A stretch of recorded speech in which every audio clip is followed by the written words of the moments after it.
Templo Internacional Revive, con la visión de los 40,000 y sus pastores, José y Norma Sorto, desde Dallas, Texas, Estados Unidos, presentan el programa radial La Última Llamada, escrito y dirigido por hermano Oscar Martínez, bajo la dirección de Enrique Luna. Bienvenidos al programa La Última Llamada. Sean bienvenidos una vez más al podcast de Templo Internacional Revive, La Última Llamada, por supuesto en vivo para Estéreo Sinaí y para también por supuesto la radio Estéreo Jordán. Hoy contamos, como siempre les saluda su amigo Oscar Martínez, hoy contamos con un hermano acá, nuestro hermano Junior Medellín, quien nos estará acompañando hoy para desarrollar el tema, la influencia de los padres en los hijos en la vida cristiana. Así es de que vamos a presentar a hermano Junior, pero vamos a darle la oportunidad que sea él quien se presente ante su público. Hermano Junior, bienvenido. Amén. Dios les bendiga en este día. Es un placer para mí, un privilegio poder poner un granito de arena en este podcast que mis hermanos han iniciado. Como dijo el hermano, mi nombre es Junior Medellín. Representamos a Templo Internacional Revive en la ciudad de Dallas con la visión de los 40,000. Nuestros pastores, José y Norma de Sorto.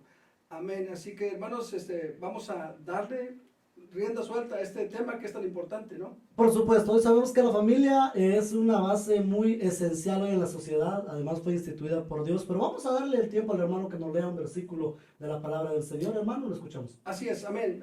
Primera de Reyes, capítulo 2. Voy a leer unos versículos bíblicos. Qué tremendo es que David está por partir, por salir de este mundo y le deja un encargo a Salomón.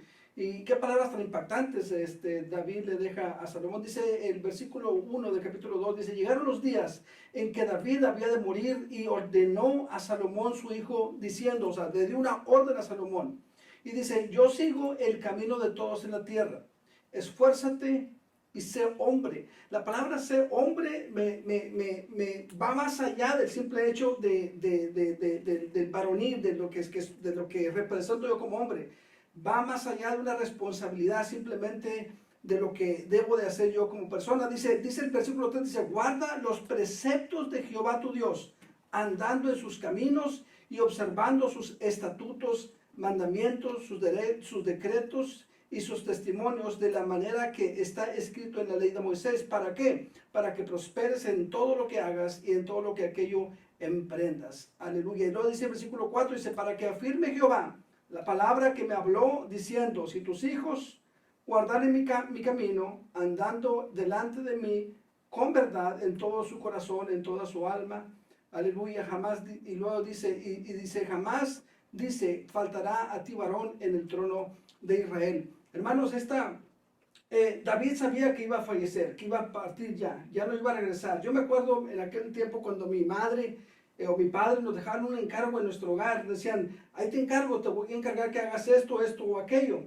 Sabíamos que iba a regresar, pero David ya no iba a regresar, se iba a ir de este mundo, ya jamás podría regresar. Mas sin embargo, Salomón tenía que seguir al pie de la letra los preceptos de Jehová, basados en la ley que Moisés le dictó. ¿Para qué? Para que fuera prosperado en todo, que sabiendo que si él se desviaba de ese camino, iba a perecer. Así que David tenía... Yo quiero imaginarme que David no solamente fue algo que se sacó de la manga y le dijo: mira, esto es lo que tienes que hacer. No, yo pienso que cada día David trabajó en la educación de Salomón para que llegara al punto que cuando fuera a morir entregara como estatuilla, que le dijera: tú de aquí en adelante tú tienes que seguir estos preceptos, así como yo los seguí. Hermano, y es que qué bonitas esas palabras. Me gusta una versión acá, la versión Dios habla hoy, en ese versículo que usted le dice, en el número 2, dice: voy a emprender el último viaje, dice, como todo el mundo. Ten valor y pórtate como un hombre, dice. Ahora aquí él especifica, le dice, como usted dice, sé hombre, aquí le dice lo que usted dice. Eso va más allá de lo que físicamente representa a uno como persona. Claro. Pero vamos a iniciar, hermano, hablando en este aspecto, ¿en dónde inició? ¿En dónde se estableció la familia? Sabemos de que Dios estableció, primero creó a un hombre, luego pues también dijo él, no vio que no era bueno que el hombre estuviera solo y dijo: le haré ayuda idónea. Y hermano, ¿dónde vemos ahora el inicio de la familia en la Biblia? A ver, pues vemos en Génesis, ¿no? Sí. En Génesis, cuando Dios hizo a Adán y a Eva, fue donde él estipuló la familia, ¿no? Fue donde inició la familia, El modelo. el modelo familiar.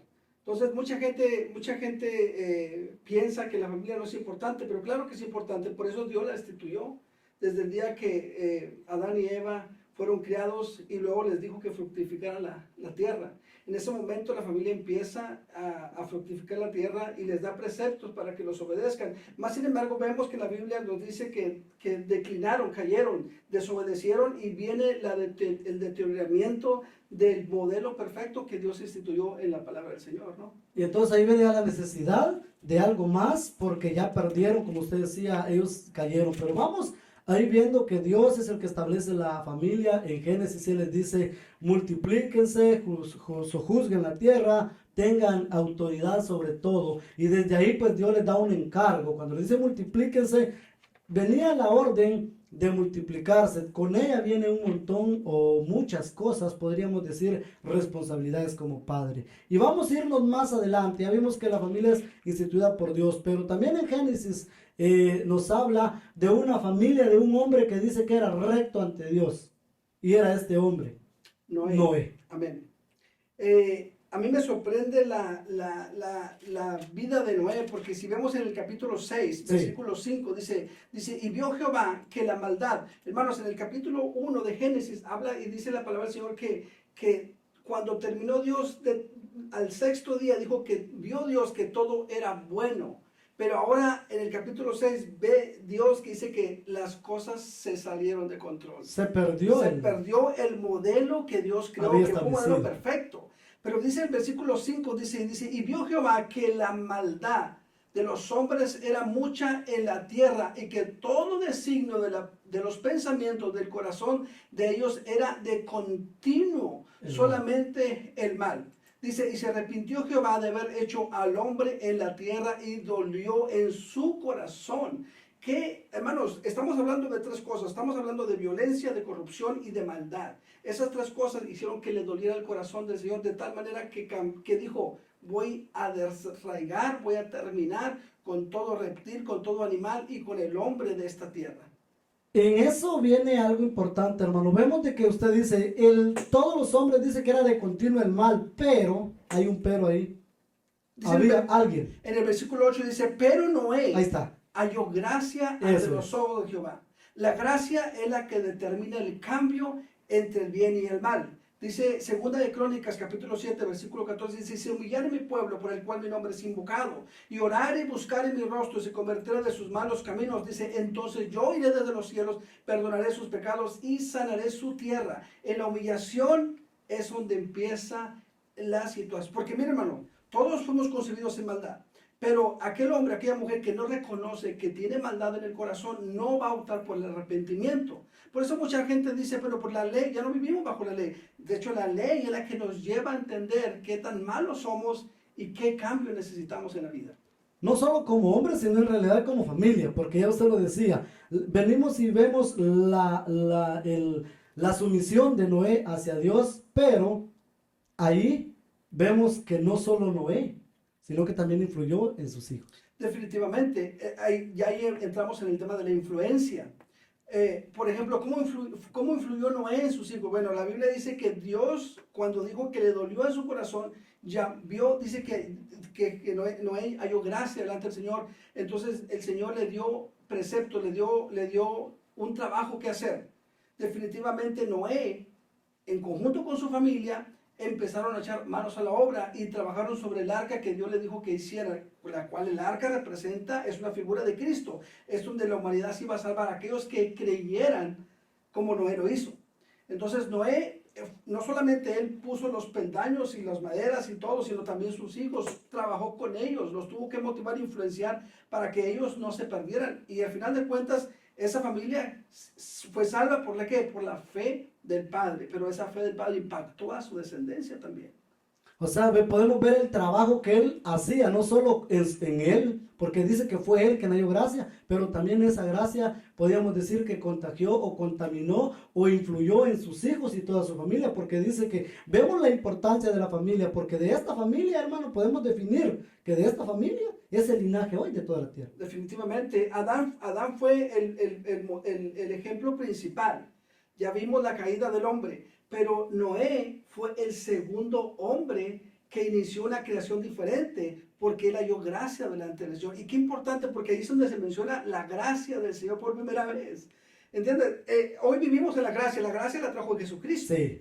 ¿Verdad? Vivimos bajo la gracia. Y mucha gente dice, es que ahora, hoy en día, porque vivimos en la gracia, entonces vamos a abusar de la gracia. De hecho, la gracia es más tajante, más severa que la ley.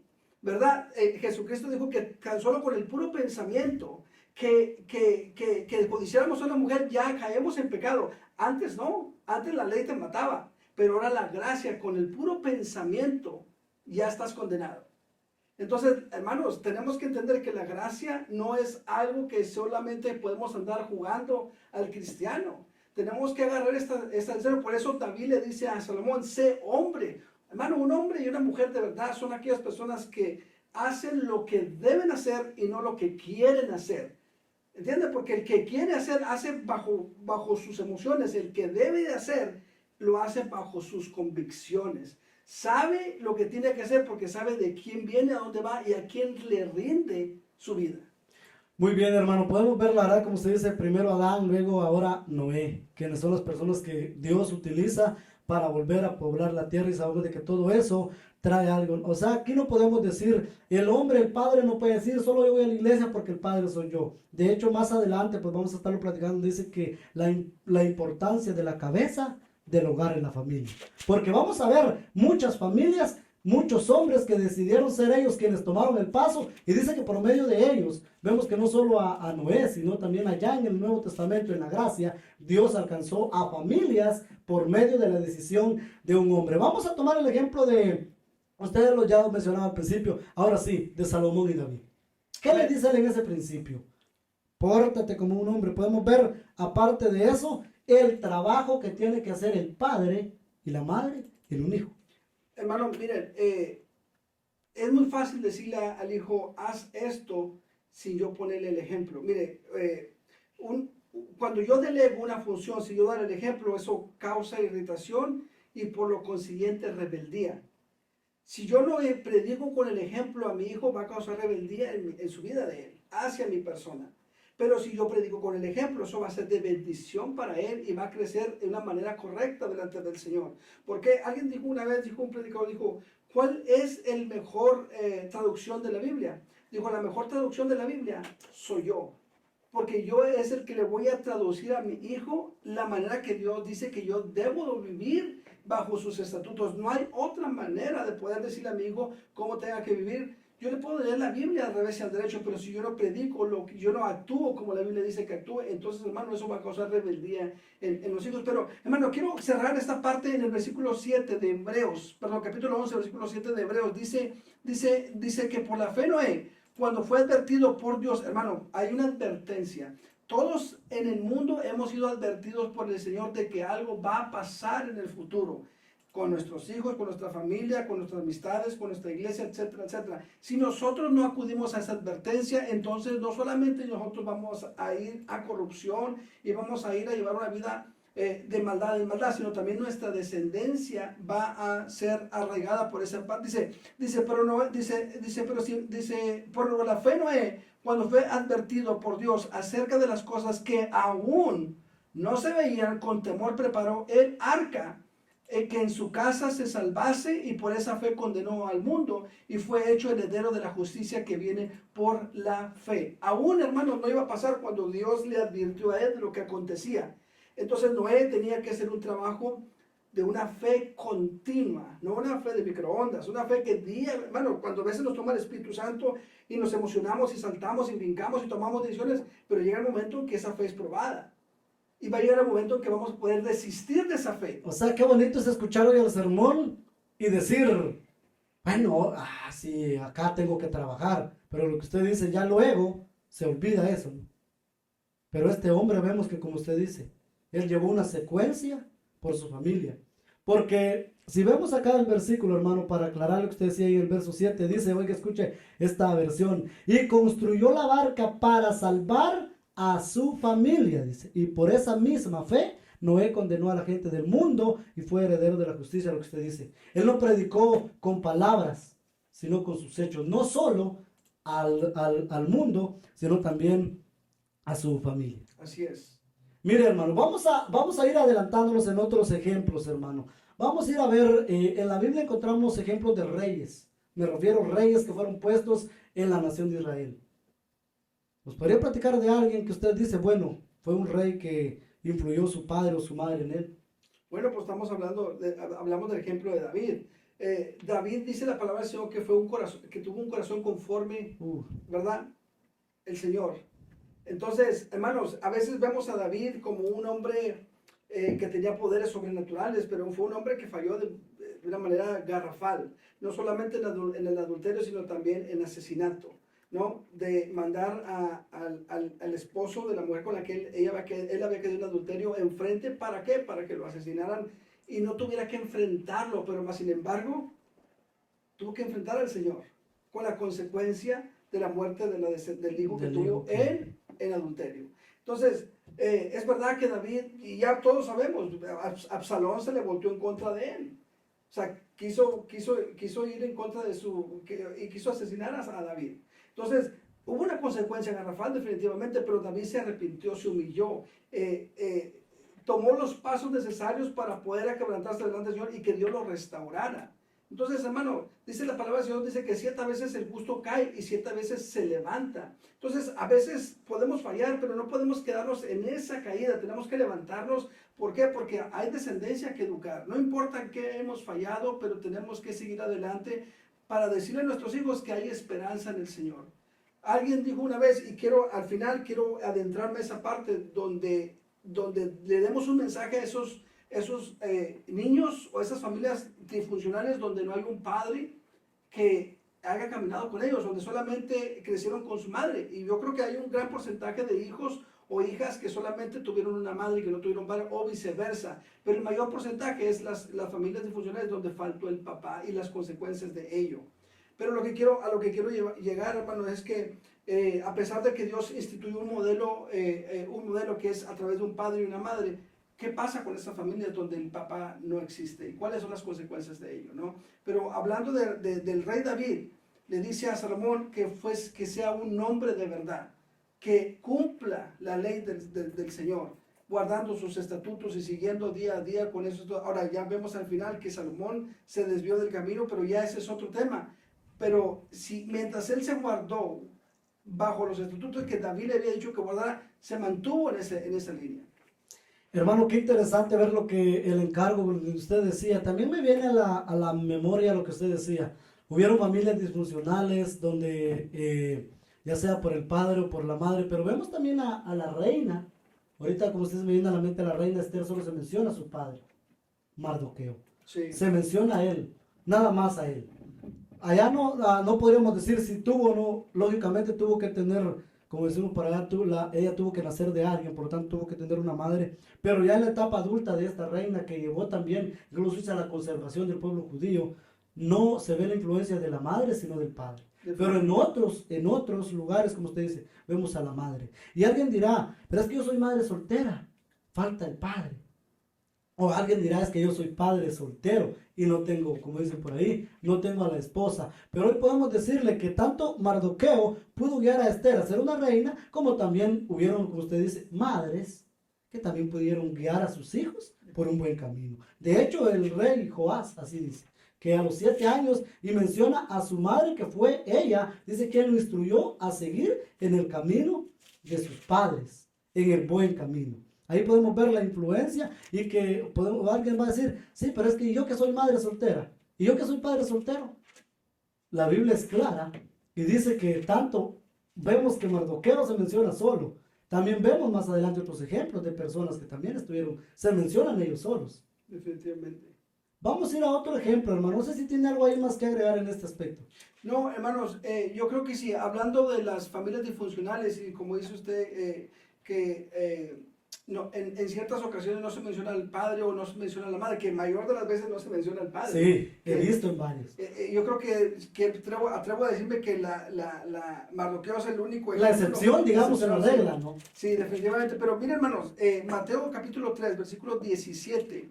O sea, ahí iniciando, para que veamos qué tan importante es que el Padre tuvo ese gesto tan importante con Jesús. Mire, el capítulo 17 dice, y hubo una voz de los cielos que decía, este es mi Hijo amado. Dice, en quien tengo complacencia. El Padre se complació de su Hijo Jesucristo. Ahora, Jesús no era un bebé, Jesús ya había iniciado su ministerio, 33 años tenía ya. Ya una etapa adulta prácticamente. Definitivamente. ¿Y cómo tiene este gesto el Padre diciendo, este es mi Hijo amado? O sea, Él le mostró su amor. Y hermano, desgraciadamente a veces nosotros somos educados en una familia muy austera, con falta de afecto. Y vemos a veces un mundo frívolo, donde no nos podemos abrazar, no nos podemos decir un te quiero. ¿Por qué? Porque el que dirán, entra el machismo, entran las culturas equívocas y mentalidades erróneas, que no tienen nada que ver como cristianos. Amén. Porque usted decía, hermano, muchas veces la mayoría de las personas que hoy somos, bueno, ya de edad, por no decir grandes, no ya de una edad así, podemos decir que fuimos criados de una forma. Pero a nuestra generación o a nuestros hijos no los podemos criar de la forma que nosotros nos criaron. Alguien va a decir, sí, algunas reglas no pueden cambiar, pero hay unas que sí deben cambiar de acuerdo al tiempo. Porque si usted ve, hay otro ejemplo de un personaje que se preocupó tanto por sus hijos, que dice que él hacía holocausto y oraba a Dios cada día. Y él que decía, a lo mejor mis hijos han pecado. Y dice que él era un hombre recto, perfecto y temeroso delante de Dios, pero decía él, a lo mejor mi hijo se desvió del camino. O sea, podemos ver que alguien va a lo que usted decía, nosotros como padres debemos demostrarle a nuestros hijos nuestro amor, nuestro afecto, para después no tener que lamentar, ya hablando de la actualidad, situaciones de las cuales muchos se han afectado. ¿Cómo ve usted a la juventud hoy en día? Bueno, como digo, vivimos ahorita un mundo demasiado austero, donde la juventud está más enfocada en las cosas materiales que en verdad las cosas que tienen valor. Hubo un instructor hace una semana que nos dio un entrenamiento que dijo, yo nunca vi a mi padre decirle a mi madre que la amaba. Nunca vi a mi padre dándome un ejemplo de afecto hacia mi madre. Pero nunca mi padre me llevó a pescar, ni a cazar, ni a hacer nada. Mi padre nunca fue un ejemplo para mí bueno. Dice, pero hubo un mentor que yo vi como él amaba a su esposa y cómo la trataba y le daba ese afecto. O sea, hermanos, es verdad que probablemente a lo mejor en la casa no tuvimos ese ejemplo, pero hemos tenido ejemplos en el mundo a través de la vida de buenos ejemplos. ¿Por qué no optar por ellos? Porque usted decía algo, o sea, el trabajo del padre hoy en la actualidad no es solo ser ejemplo o luz en la casa, sino como personas cristianas también debemos de ver a las personas que no tienen o que no tuvieron un padre, como ya lo mencionaba, y poder no ser padre tal vez físicamente, sino servirles, como usted ya lo decía, como un mentor, ¿no? Porque primero son nuestros hijos. La Biblia dice que debemos de gobernar bien nuestra casa y luego pues podemos apoyar. Pero viendo esos ejemplos, también en la Biblia, hermano, ya en el Nuevo Testamento, encontramos ejemplos de hombres tomando decisiones difíciles, hermano. Definitivamente. Mira, hermano, por ejemplo, la Biblia no menciona que Pablo tuviese hijos, ¿verdad? Carnales, hablando que engendró hijos, pero no sí. tuvo hijos, pero tuvo muchos hijos espirituales. Sí. Uno de ellos fue Timoteo. Y Pablo, las palabras que le dedica Pablo a Timoteo, dice, Pablo, apóstol de Jesucristo, por mandato de Dios, nuestro Salvador del Señor Jesucristo, nuestra esperanza. Dice, a Timoteo, verdadero hijo en la fe. Está hablando Pablo Timoteo en primera de Timoteo. Ahora, cuando vamos a segunda de Timoteo, hermanos, miren lo que dice la palabra del Señor. Dice, doy gracias a Dios, la cual sirvo desde mis mayores desde mis mayores, con limpia conciencia de que sin cesar me acuerdo de ti en mis oraciones noche y día. Pablo preocupado por Timoteo, noche y día. Y lo dice el versículo 4, dice, deseando verte al acordarme de tus lágrimas para llenarme de gozo, trayendo la memoria, la fe no fingida que hay en ti, la cual habitó primeramente en Loida, tu abuela. Y luego dice número 2, y en tu madre Eunice, y estoy seguro que en ti también. Bueno, la Biblia no arroja que Timoteo tuvo un padre, menciona solamente a su abuela y a su madre. Pero Pablo fue ese mentor, ese ejemplo. Pablo dijo, ser ejemplo de mí como yo lo soy de Cristo. Entonces Pablo todo momento exaltó a Cristo, siendo un mentor que dedicó su vida a vivir para Cristo. Amén. Nosotros vamos a un corte, pero ya regresamos con más. La última llamada.